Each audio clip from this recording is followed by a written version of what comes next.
The letter arrived on a Tuesday, its official seal glinting in the afternoon sun. My hands trembled as I opened it, the final paperwork confirming my inheritance from Grandma Rose. After 2 years of battling my mother-in-law's attempts to seize control, justice was finally being served. My name is Sarah Chen, and until 3 years ago, I thought I had a decent relationship with my mother-in-law, Patricia Thompson. That all changed when my beloved grandmother passed away, leaving me her estate worth $4.2 million. I just don't understand why she'd leave everything to you, Patricia had said during the reading of the will, her perfectly manicured nails drumming against the conference room table. After all, you're not even blood family. I could still hear the disdain in her voice, the way she emphasized not family like it was something dirty. But Grandma Rose hadn't cared about blood relations. She loved me from the moment her grandson Michael brought me home, treating me like the granddaughter she never had. For 8 years, while Patricia spent her time at country clubs and charity galas, I visited Rose every Sunday. We cooked together, gardened together, and shared stories about our lives. When she started showing signs of dementia, I was the one who helped her navigate medical appointments and organized her care. Someone needs to oversee her finances, Patricia had declared during a family dinner, about 6 months before Rose passed. She's clearly not in her right mind anymore, making all these changes to her will. I should have recognized the warning signs then. The way Patricia started showing up at Rose's house unannounced, hovering over her shoulder as she reviewed her financial documents. But I was too focused on caring for Rose to see the manipulation happening right in front of me. It wasn't until after the funeral that I realized just how far Patricia would go to get her hands on Rose's money. I filed a petition to be named executor of the estate, she announced one morning, walking into my kitchen like she owned it. Giving your limited financial experience is really for the best. I set down my coffee cup, trying to keep my voice steady. The will specifically names me as executor, Patricia. Rose wanted me to handle her estate. She smiled, that condescending smile I'd grown to hate. Dear, you're a kindergarten teacher. What do you know about managing millions? Besides, Rose wasn't in her right mind when she made those changes. We both know that. But what Patricia didn't know was that I'd been preparing for this moment for years. Ever since I noticed her increasing interest in Rose's finances, I'd started documenting everything. Every conversation, every surprise visit, every attempt to isolate Rose from other family members, it was all recorded. I had videos of Rose explicitly stating her wishes, recorded with her full knowledge and consent during her lucid moments. I had documentation from her doctors, confirming her mental competency when she updated her will. And most damaging of all, I had recordings of Patricia herself, plotting with her lawyer to have Rose declared incompetent. We just need to get her evaluated by the right doctor, she'd said in one recording, not realizing my phone was capturing every word. Someone who understands the situation.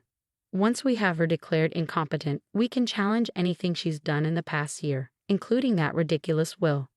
The first hint Patricia got that things weren't going her way came during the initial court hearing. Her lawyer, a slick man named James Barrett, stood before the judge with his usual confidence. Your Honor, we have serious concerns about Mrs. Thompson's mental state when these changes were made, he began. The deceased was suffering from documented cognitive decline. Objection, Your Honor, my lawyer, Susan Martinez, interrupted. We have extensive medical documentation proving Mrs. Thompson was competent when she updated her will, including evaluations from 3 separate neurologists. Barrett faltered slightly but pressed on. Nevertheless, we believe it's in the best interest of the estate to have someone with more financial experience managing these assets. Mrs. Chen is a schoolteacher with no background in. Your Honor, Susan cut in again. If we may present Exhibit A. She proceeded to play one of my recordings, a conversation between Patricia and Barrett where they explicitly discussed their plan to seize control of the estate. The color drained from Patricia's face as her own voice filled the courtroom. I don't care what it takes. That money belongs in this family, not with some outsider who married in. Find a way to get it done. The judge's expression darkened as he listened. When the recording ended, he turned to Patricia's lawyer. Mr. Barrett, are you aware that conspiring to fraudulently seize control of an estate is a serious offense? Barrett tugged at his collar, suddenly looking less confident. Your Honor, I can explain. But there was no explaining away the evidence. Over the next 2 hours, Susan methodically presented our case. The medical records, the videos of Rose, the multiple recordings of Patricia's attempts to manipulate the situation. By the time we finished, Patricia's petition wasn't just denied. She was facing potential legal consequences for her actions. This court finds clear evidence of attempted fraud, the judge declared. Mrs. Shen will retain her position as executor, as per the deceased's wishes. Furthermore, Mrs. Patricia Thompson is hereby barred from any involvement with the estate. Mr. Barrett, I suggest you speak with the Ethics Board about your role in this matter. As we left the courthouse that day, Patricia grabbed my arm. Her perfectly composed facade had cracked, revealing the fury beneath. You think you've won, she hissed. This isn't over. That money belongs in this family. I calmly removed her hand from my arm. You're right, Patricia.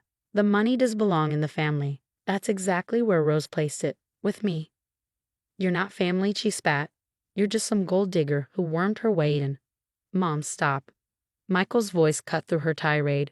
My husband had been quietly supportive throughout this ordeal, torn between loyalty to his mother and his knowledge of what was right. Sarah is my wife, he continued, taking my hand. She was more family to Grandma Rose than you ever were. All those years you were too busy for Sunday visits, Sarah was there. When Rose needed help, Sarah was there. The only person trying to take advantage of this situation is you. Patricia recoiled as if she'd been slapped. For a moment, she just stared at us, her mouth opening and closing without sound. Then she turned on her heel and stormed off, her expensive heels clicking against the courthouse floor. That evening, as Michael and I sat in our kitchen discussing the day's events, my phone buzzed with text messages from Patricia's friends. Prominent society women she'd enlisted in her campaign against me. You've made a powerful enemy, one message read. The Thompson family has a long memory. I showed the messages to Michael, who just shook his head. They can't hurt you anymore, he said. We have the truth on our side. But we both knew this wasn't really about truth or justice. For Patricia, it was about control, about maintaining her image as the matriarch of a wealthy family. Losing control of Rose's estate wasn't just a financial blow. It was a social embarrassment she wouldn't easily forget. As I sat there reading through the increasingly hostile messages, I realized something important. This wasn't just about protecting my inheritance anymore. It was about standing up to a woman who had spent years manipulating and bullying others to get her way. I picked up my phone and began forwarding the threatening messages to Susan. If Patricia wanted to continue this fight, I would be ready. I had learned from our first battle, documentation was everything. The next morning, I went to work as usual, teaching my kindergarten class and trying to maintain some normalcy. But during my lunch break, I received an urgent call from Susan. Patricia's filed an appeal, she said without preamble. She's claiming she has new evidence about Rose's mental state, but that's not the worst part. I braced myself. What else? She's also filed a complaint with your school board, alleging professional misconduct. She's trying to get you fired, Sarah. I gripped the phone tighter, anger rising in my chest. On what grounds? She's claiming you used your position as a teacher to manipulate Rose, that you brought her to school events and used the children to emotional manipulate her into changing her will. The accusation was so absurd, it would have been funny if it weren't so potentially damaging to my career. Yes, I had brought Rose to some school events. She loved seeing the children perform in holiday shows. But the idea that I had somehow used this to manipulate her was ridiculous. We need to meet, Susan said. Tonight if possible. This is getting ugly, and we need to be prepared. As I hung up the phone, I caught my reflection in the classroom window. The woman staring back at me wasn't the same person who had once tried so hard to win Patricia's approval. That woman was gone, replaced by someone stronger, someone who wouldn't back down from a fight. Patricia wanted to play hardball. Fine. But she was about to learn that I had a few more cards left to play, cards that would make her previous humiliation in court look like a minor embarrassment. Patricia's attempt to have me fired backfired spectacularly. The school board called an emergency meeting to review her allegations, but I came prepared. Mrs. Thompson's claims are not only false, they're malicious, Susan stated, presenting the board with a thick folder of evidence. We have signed statements from multiple witnesses, including school staff and parents, confirming that Mrs. Rose Thompson's visits to the school were always appropriate and supervised. But our ace in the hole was a video recording from the previous year's Christmas pageant. There was Rose, sitting in the audience with other grandparents, her face beaming as she watched the children perform. More importantly, the video showed Patricia herself standing at the back of the auditorium, clearly aware of and unbothered by her mother-in-law's presence at school events. If Mrs. Chen was using these events to manipulate Mrs. Rose Thompson, why did he raise concerns at the time? The board chairman asked Patricia directly. She fumbled for an answer, her usual poise cracking. I didn't realize at the time. Didn't realize what? Susan pressed. That your mother-in-law enjoyed spending time with her grandson's wife and her students, or that you could use these innocent visits as ammunition in your vendetta. The board dismissed Patricia's complaint unanimously, but the damage to her reputation was just beginning. The local paper caught wind of the story, and suddenly the Thompson family's dirty laundry was being aired in public. Prominent socialite attempts to frame teacher in inheritance dispute read the headline. The article detailed Patricia's attempts to seize control of the estate, her false accusations against me, and her history of manipulative behavior. The social fallout was immediate. Patricia's country club friends, the same ones who had been sending me threatening messages, suddenly went silent. Her position on various charity boards became awkward as other members distanced themselves. But Patricia wasn't done fighting. Her appeal of the original court decision moved forward, with her lawyer claiming to have new evidence about Rose's mental state. The new evidence turned out to be testimony from Rose's former housekeeper, Maria, who claimed she had witnessed Rose in states of confusion, unable to recognize family members or remember basic facts. What Patricia didn't know was that I had maintained contact with Maria after Rose's death. The morning of the appeal hearing, Maria walked into court with us, not with Patricia. Mrs. Ramirez, Susan began her questioning. Can you tell us about your recent conversation with Mrs. Patricia Thompson? Maria straightened in her seat. She offered me money to lie, she stated firmly. She wanted me to say Mrs. Rose was confused all the time, but it wasn't true. Yes, sometimes she had bad days, but she always knew who she loved and who truly cared for her. The judge's face darkened as Maria detailed Patricia's attempts to bribe her. When she finished testifying, he turned to Patricia's lawyer. Mr. Barrett, are you aware that suborning perjury is a criminal offense? Barrett, looking increasingly uncomfortable, requested a brief recess. When court resumed 20 minutes later, he announced that his client was withdrawing her appeal. But the judge wasn't finished. Mrs. Thompson, he said, his voice stern, this court takes a very dim view of attempting to corrupt the judicial process. You are hereby fined $50,000 for contempt of court, and I am referring this matter to the district attorney's office for possible criminal charges. Patricia sat there, rigid with shock, as the judge continued. Furthermore, you are ordered to pay all legal fees incurred by Mrs. Chen in defending against this frivolous appeal. Should you attempt any further legal action regarding this estate, you will face additional sanctions. As we left the courthouse for the second time, Patricia was surrounded by reporters. The society pages that had once featured her charity work now carried photos of her trying to shield her face from cameras. That evening, as Michael and I sat in our backyard discussing the day's events, his phone rang. It was his sister Catherine, Patricia's daughter, who had remained neutral throughout the conflict. Mom's had a complete meltdown, she reported. She's locked herself in her room and won't talk to anyone. Dad's talking about taking her to a therapist. Michael sighed heavily. Maybe that's not a bad idea. This obsession with controlling Grandma's money. It's destroyed her reputation, her relationships. And for what? Catherine added.